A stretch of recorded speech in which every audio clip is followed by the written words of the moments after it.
Hello everyone, welcome to the walkthrough for the game Othercide.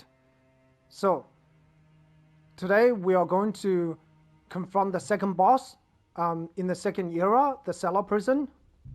So that's the Deacon. Break the tie that binds the child to suffering. The Deacon is in the locked Cathedral, and it is a confined map. The Deacon is a difficult boss, and I'm always quite nervous when trying to fight him, because it is very easy to lose a daughter if you're not careful. So, with the Deacon, the position of your daughter is important. Who to bring first, and who to bring second, and who to bring third. Okay? It's very important. So you want to bring your Blade Master first, your Soul Slinger the second. So, I'm not sure whether I need to heal my Soul Slinger. I'm just going to do it without healing her. So I'll bring Clemens because Clemens has Spirit Haste. Let's just double check, okay? We don't want to make a mistake like that. Yeah, Clemens has Spirit Haste. I also want to buff her interception shot damage.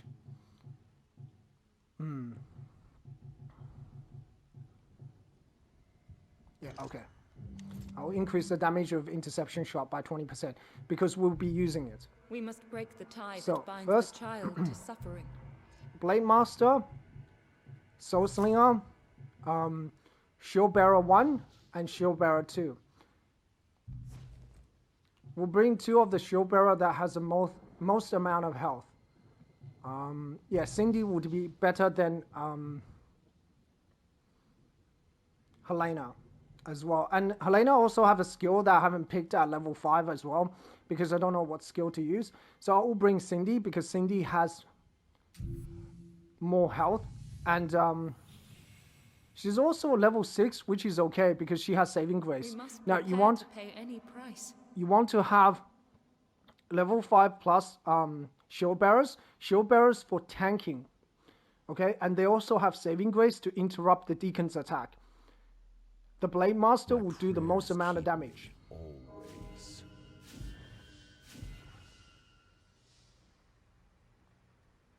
Beneath this church, the Deacon locked away the child and made him feel like he deserved it.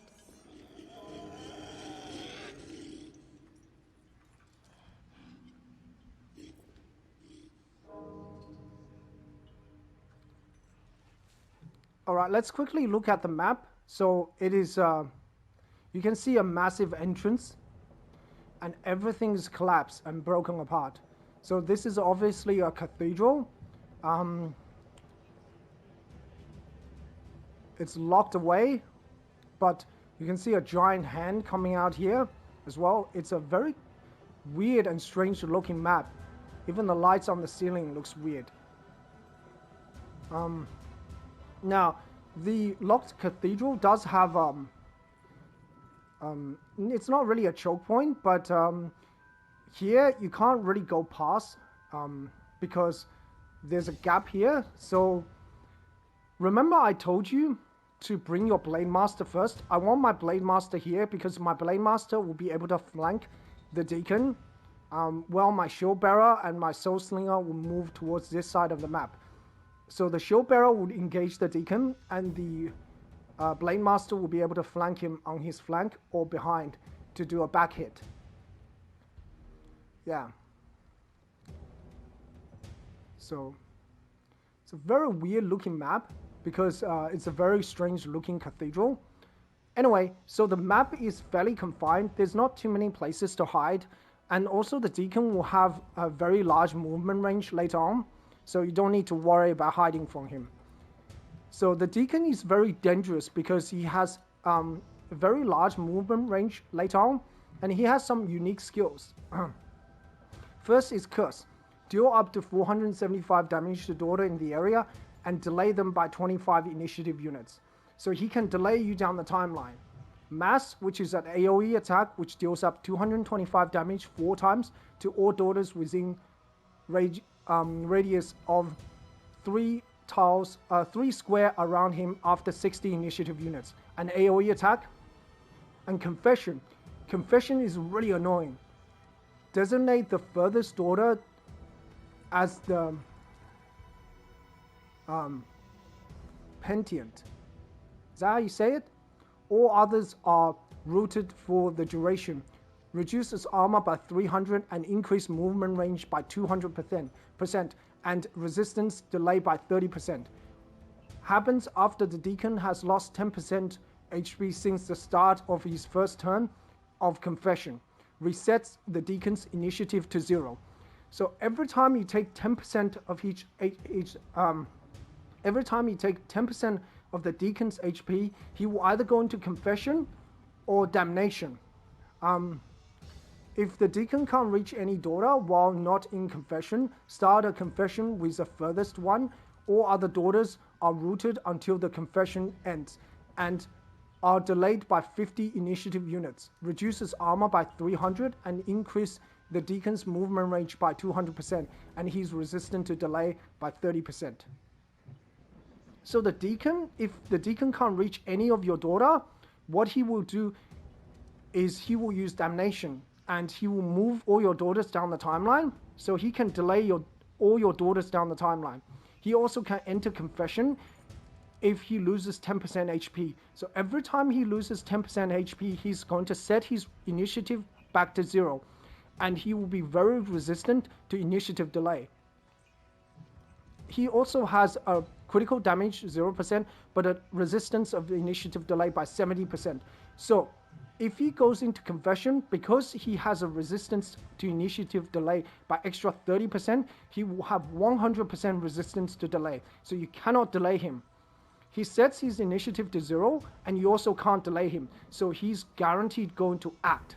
So that's what makes him really, really dangerous. Now, he also can get 300 armor.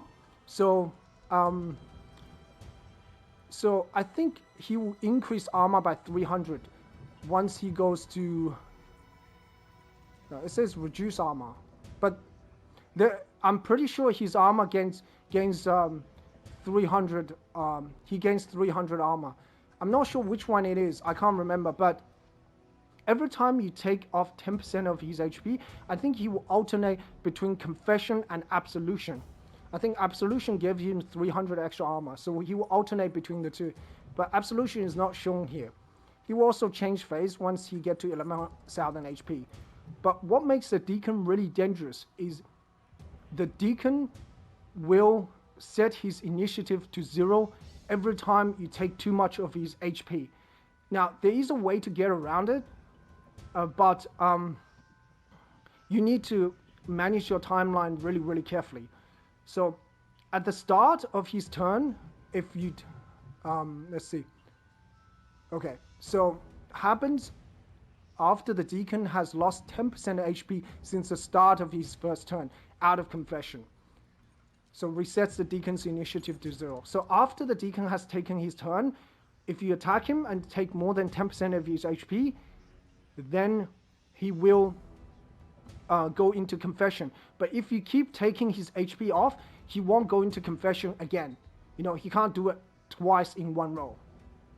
So that's what I'm trying to say. So there is a way to get around it. So if he goes to Confession first, and then you can keep attacking him, but you can't delay him.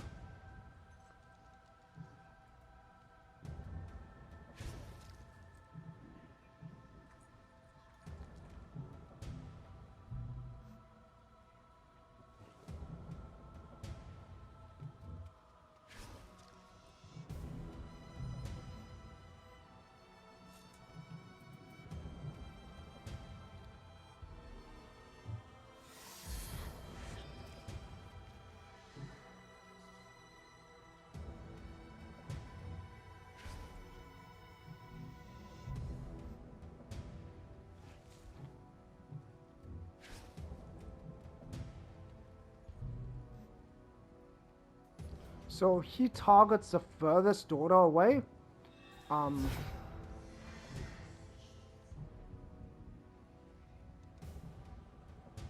Yeah, okay, so the furthest daughter is the one that he will target. Okay, so he's not able to reach any of my daughters, so he's gonna then delay all my daughters by 50 initiative units. It's pretty dangerous. Damnation. Okay, see, he then delays all my daughter by 50 initiative units.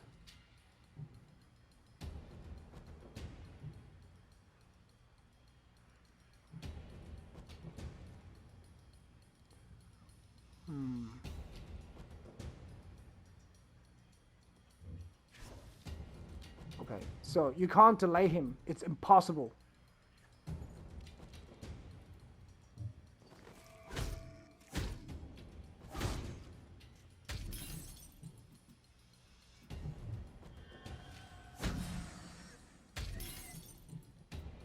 Okay, I'm just gonna use Blacksmith's Grace to armor buff.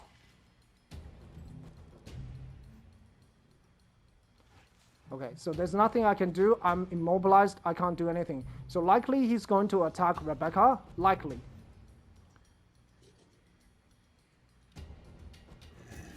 So he's gonna use Exorcism.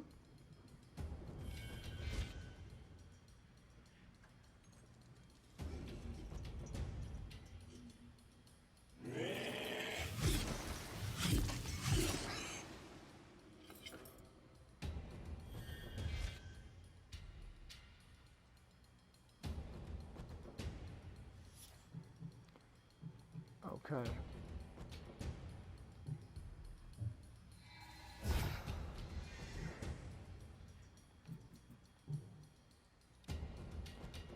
Alright, need to be careful. This can't quit, okay?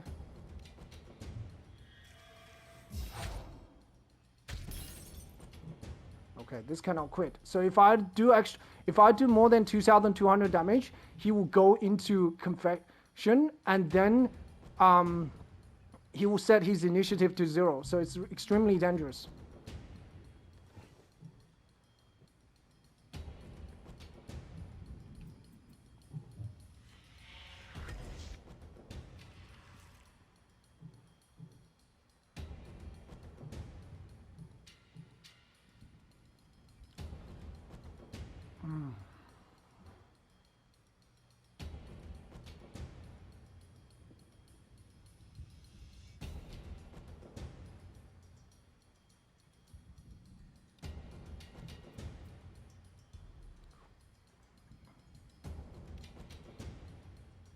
I'm thinking.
Yeah, so I'm just gonna use Saving Grace, but because I'm really worried he might attack Clemens.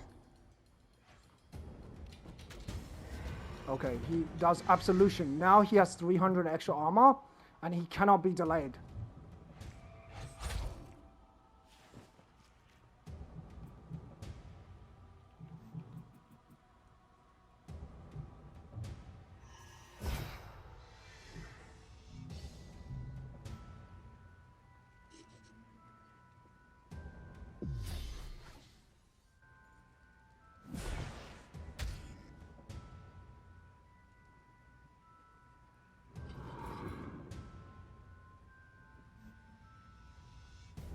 Okay, so Absolution means I'm able to move and get out of...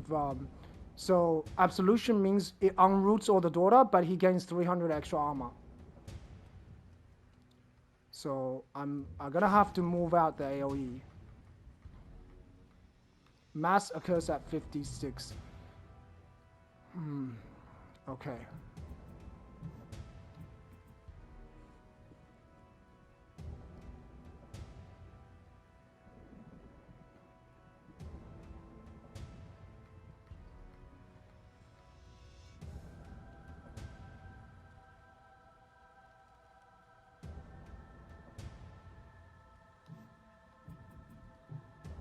I'm thinking whether I should use shadow rounds. Just give me a second. I have to think about this. I'm doing okay. I should be able to beat him. I can see way out of this because he only has 12,000 HP, and that should be okay. I'm gonna hold off.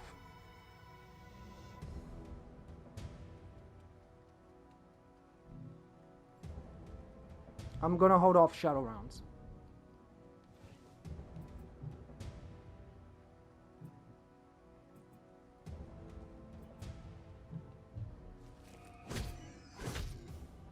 So this is gonna reduce his armor, right? Yep.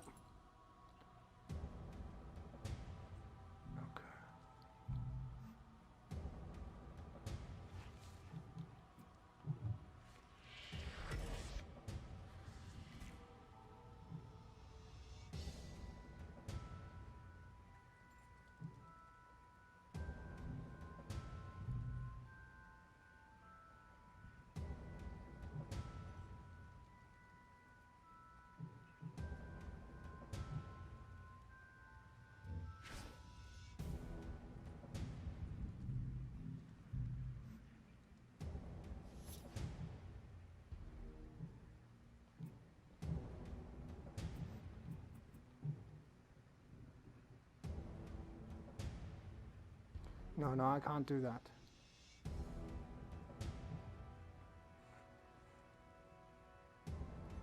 Okay.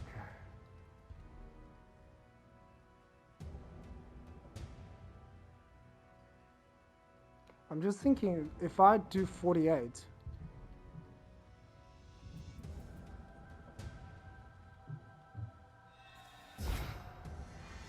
Alright, I'm just gonna do this.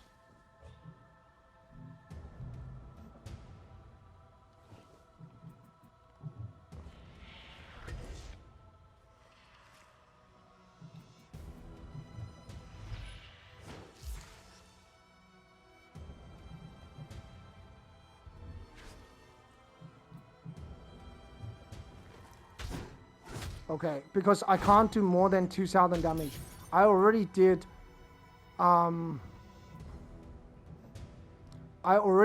660 damage, so I can't do any more damage.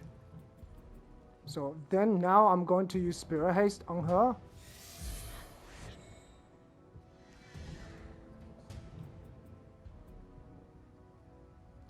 I'm just thinking what would happen first, interception shot or shadow rounds.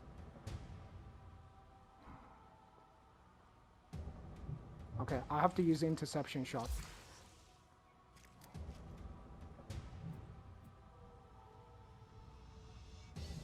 I might have played this wrongly.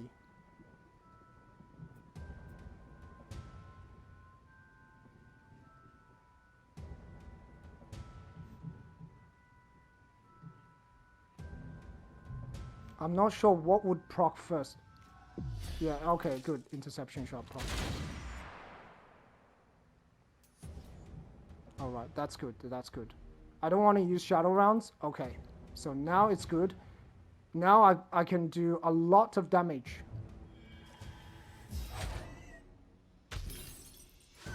Okay, so he's going to use Confession now again, and he's going to lose 180 armor. So I can now go to town on him. Okay, so this is how you do it. Okay, so notice he can't go into Confession again. So you reduce his HP by 10%, but you have a Blade Master right behind him and keep doing damage. So the idea is you reduce, you get him as close to the 2,200 damage as possible, doing around 2,000 damage. Then you have a Blade Master behind him, attack him from behind, triggering Confession. But once Confession is triggered, once he triggers Confession, it can't trigger again. So you can go to town on him using the Blade Master. So you can do as much damage as possible. Okay, so you can see now the damage is insane.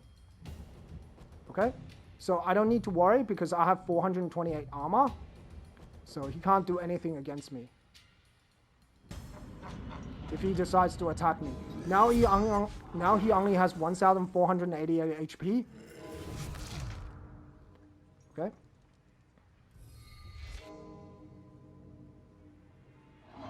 Okay, so he has an attack called Pilgrim. Okay. And he usually aims for the furthest daughter, and it's lucky because now I have Saving Grace, which can intercept.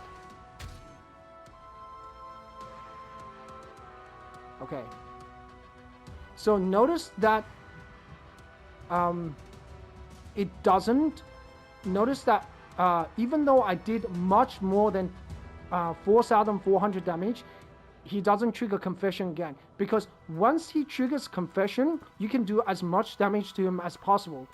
And you can do as much damage to him as possible using your Blade Master. When he takes turn again, he needs to lose another 10% HP in order for him to use Absolution. So he alternates between Absolution and Confession. Confession immobilizes your daughter, so they cannot move. And Confession gives him... Confession loses 300 armor.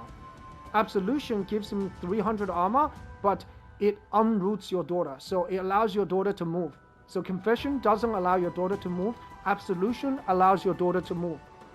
But once he triggers Confession or Absolution, you can do as much damage to him as you want until he takes his turn. After he takes his turn, you can only do 10% of HP damage. If you do 10% HP damage, then he will go to Absolution or Confession again, depending on which one he did first. So I explain that again.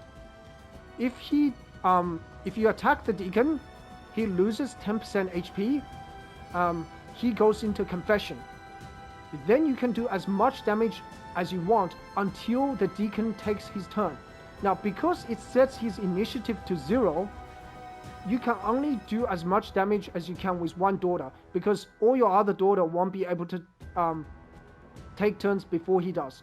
Also, he sets his initiative to 0, and he cannot be delayed. He has 100% delay resistance. You can see he has delay resistance of 100%, either when he goes into Confession or Absolution as well. He has 100% delay to resistance. He has 100% resistance to delay. So he can't be delayed anymore. But you can use one daughter to get him over the 2,200 health mark, the 10% health mark. Then you can do as much damage as you want with that daughter, like what I did with my Blade Master. I can do as much damage as I possibly can against the Deacon. And the reason I can do as much damage as I can is because he already triggered Confession. However, once he takes his turn again, I can't do more than 10% HP damage. Otherwise, he's going to go into Absolution again. And the trend will repeat itself. So the trick to defeat the Deacon is use your Blade Master to do the last bit of damage until he goes into Confession. So use all your other daughter to do around 1,800 to 2,000 damage. Put a Blade Master behind him, hit him, and he will likely trigger Confession or Absolution. Then you can use a Blade Master to keep hitting him until he loses until you do as much damage as possible, or he loses as much HP as you can make him lose. And he will still be able to take turns right after your Blade Master because he will reset his initiative to 0, but that doesn't matter because you can intercept his attacks using Saving Grace or Interception Shot. Hopefully that makes sense. Okay, now the Deacon only has 422 HP. He can't do anything, and Cindy will be able to take the final hit. I want Bella to do it, or Clemens to do it, so I don't think I will get Cindy to do this. I don't think so. I think I want Clemens to do this. Actually, you know what? I'm not going to jinx this. I'm just gonna do it. Okay, that's it. That's how you beat the Deacon. So you can't delay him. It's impossible to delay him.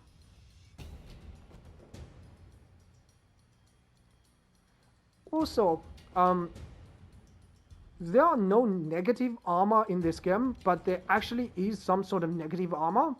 So you remember Deacon loses 300 armor once he goes into confession, and he gains 300 armor in absolution. So when the Deacon has 300 armor in absolution, you can actually reduce his armor, use armor mitigation skills. Now, once you get him to 0 armor, even though there is no negative armor, I feel like if you use armor mitigation skills to take a unit's armor from, let's say, 100 to 0, and once it gets to 0, it sort of goes to negative, even though it doesn't show. There is a minimum armor value that you can have, and it's not 0. It feels like it's below 0. I don't know why. Anyway, that's it. GG. We beat the Deacon.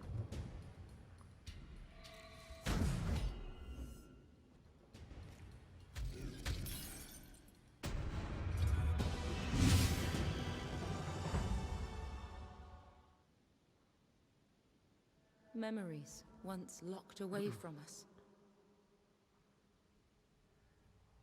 All right, victory. We did it. We beat the Deacon. You know, it was, I always get nervous when fighting the Deacon, but we did it. So, you notice how Cindy gained a whole level and everybody else didn't gain as much experience? It's because whoever... His creed promises strength. No matter what, we will find our own. Whoever gets a hit will get the level. Ideally, I want Bella to get the level, because you notice how Cindy got 1,000 HP and everybody else got 500 HP? Yeah, because Cindy got the last hit on the Deacon. So whoever you want to level, you should get the last hit. But Bella is level 8, so it should be okay.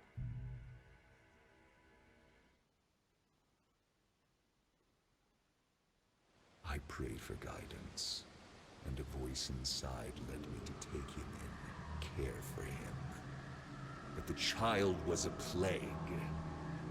His prison was just. There was no justice here. No compassion. He broke her. My only friend. He took my father's role, but not his place. Why couldn't he love me? He loved no one. Release yourself from his prison.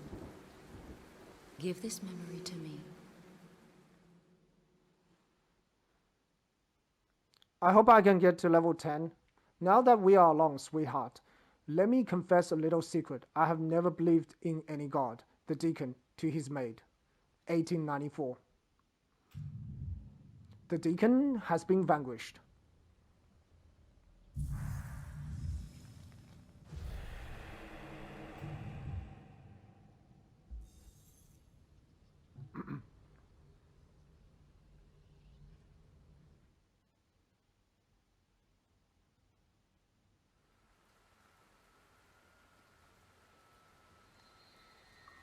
You want to save me? We will, child. Why would you help me? You deserve none of this, child.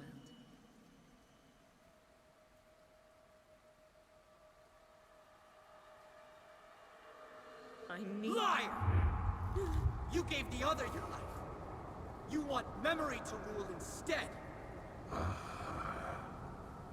Memory remembers itself at last. We know you're there. We've always known. Stop hiding behind this ghost. Her life is mine now.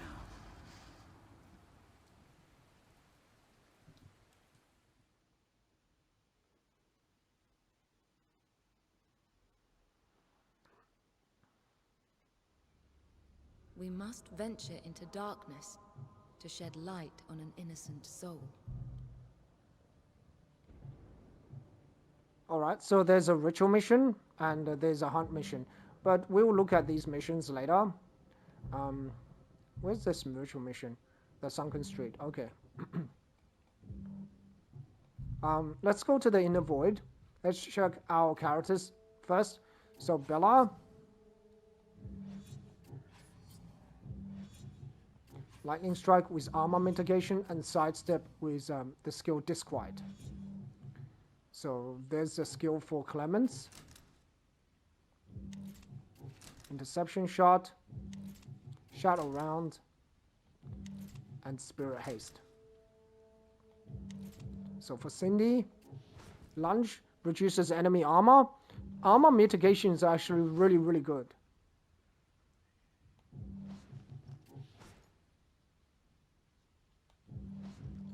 And Rebecca has about the same setup. Now, her health is a bit low, but I'm not particularly worried. She's a shield bearer. We are to the 3rd week. Now, 3rd week's enemy, in the 3rd week, enemies are going to do a lot more damage. So they are going to be a lot more dangerous. This also means that we need to be very, very careful. Okay, I'll just show you their stats as well and her trait. So she's gained a new trait, which is Killer of Nightmare Creatures. None of the nightmare creatures can stand against her. Yeah, so if you perform really well with your Blade Master or any of your characters, you end up gaining a lot more traits. So one with your shield. Health plus 20% and AP plus 10%. So the Blade Master will be one with the sword, right? Yeah. So increased damage. She'll get health. And Clemens. Yeah, so you can see Clemens is level 7, but she hasn't got that many traits. So traits is random. It sometimes happens, sometimes it doesn't. Sometimes you get it, sometimes you don't get it. It's very random. See, Joe is only 1 level higher than Clemens, and look how many traits she has. Insane. Right, and she also has 120 AP, which makes her very, very strong.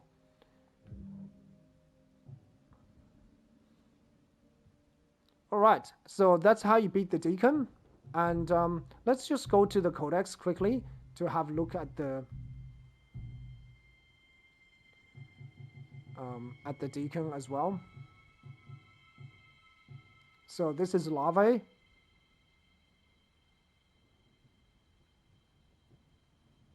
I'll pause it here for a few seconds so you guys can read it.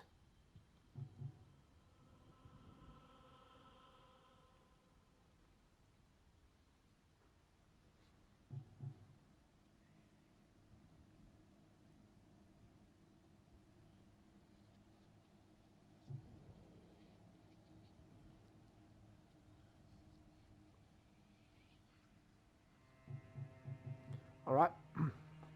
So I will read out the Deacon.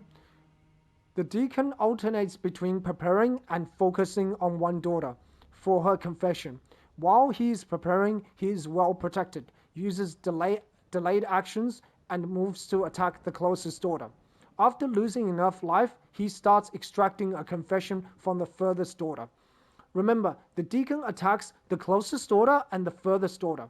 So you want to place your shield bearer right next to him, and you want to place the shield bearer furthest away from him, routing all other daughters for the duration of the confession. The confession ends once he has lost enough health and releases the other daughters. If the daughters stay too far away, the Deacon will start or end confession on his own and punish all the daughters. So he will use a damnation, which is if the Deacon can't get to any daughter, he will use a skill called Damnation, where he will delay all the daughters. So one thing I forgot to do for you guys is to show you Deacon's attack in his second phase. So in the second phase, the Deacon has a few different attacks. The first attack he has is an AoE attack called I can't remember what it is, but it's a massive AoE attack. If you stay close to him, the AoE attack will not hit you. He also has an attack called Holy Cross. Holy Cross is a counter attack. If you attack him, he will counter attack you with Holy Cross and push you away. However, Holy Cross only works in 2 tiles. It works in a cross pattern with 2 tiles. So if you stay diagonal towards him, he will not hit you. So you want to stay 2 tiles diagonal from him, not 1 tile diagonal. 2 tiles diagonal from him, and Holy Cross should miss you. The Deacon also have an attack called Pilgrim, which you saw. Basically, he dives onto the ground and moves and hits you. Pilgrim appears to be a teleporting attack. So if you immobilize him, he will still be able to use that attack. So I think his large AoE attack is called Lullaby. I think it's what it is. I can't remember the exact name, but it's an AoE attack that does huge amount of damage, 900 plus damage. You do not want to get hit by him. My suggestion for you against the Deacon is when he about to change phase at so he changes phase when he has below 11,000 HP. So when he has around 12,000 HP, you want to use a Blade Master and go behind him, do as much damage as possible to him. So get him to as low health as possible before he does his phase change, before he changes to his second phase. And during the second phase, you want to defeat him as quickly as possible, or as soon as possible, because he has really annoying attacks. His attack, Holy Cross, will counter every time you attack him. He will counter you with Holy Cross. So if you attack him, he will use Holy Cross, and Holy Cross not only damages your daughter, it doesn't do a lot of damage, but it can push you into his large AoE attack. So you need to be very, very careful of the Deacon in his second phase. My advice, just defeat him as soon as possible. Use all your attack and all your AP, try to bring him down as soon as possible when he is in his second phase. The longer you want to play around with him on his second phase, the more likely he's going to defeat you. The more likely he's going to defeat you, or he's going to destroy you. So you want to make sure to beat him as soon as possible. Alright. Anyway. So, okay, let's look more at the Deacon. Any human heart can hide a core of pure cruelty, a black and viscid tumor pushed by a divine voice. The Deacon adopted the child, but his heart was already too sour to love the poor creature when the infant contracted the plague. The man of God locked him in his cellar, flooded and covered in clay. Disgusted by this disgraceful child at first, his revulsion evolved into hatred. The Deacon never embraced a moment of virtue. He worked tirelessly to spoil and defile innocence in all its form.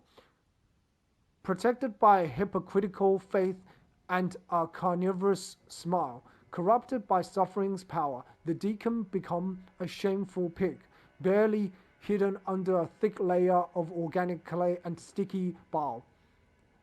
A Pandora's box of his own sin. A Pandora box of his own sin. A gaping lock is engraved on his chest, and he wields a scepter shaped like a key, the mother. So he has a scepter that he attacks you with it. It doesn't do a lot of damage, but it's pretty dangerous. It can still defeat daughters that don't have a lot of armor. Okay, the only thing I want to say before I finish is the smile from the Deacon is really, really creepy. Like, his smile is really creepy. Okay. And that's it. We will examine the Codex more in the next part of this walkthrough. So I'll see you guys next time. Bye.